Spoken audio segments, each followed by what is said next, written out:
Minnesota's Twin Cities, Minneapolis and St. Paul, are again in the middle of the arena game.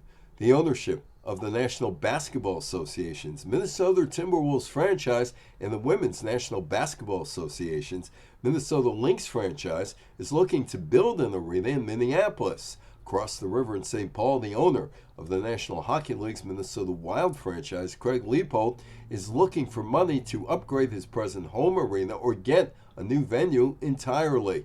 There does not seem to be very much interest in having the two teams play under a new arena's roof, although from a Minnesota taxpayer's viewpoint, that would make sense. But sports owners don't want to share arena revenue streams if possible.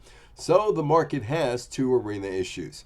We're going to stay in St. Paul and they're going to stay in Minneapolis. Pretty hard to negotiate from that point, Leopold said. What is probably going to happen is this. Leopold and his lobbyists will meet with state legislators in St. Paul and ask for money to upgrade the present building. The Timberwolves Lynx ownership will be doing the same thing.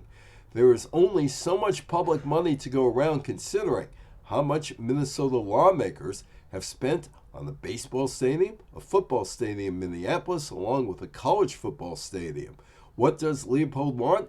In order to survive in the NHL, you not only have to be in a market, a great market, which we're in, we need to be in a really good building that gives us the opportunity and the chance to take advantage of all of the revenue streams that our competitors have in the NHL.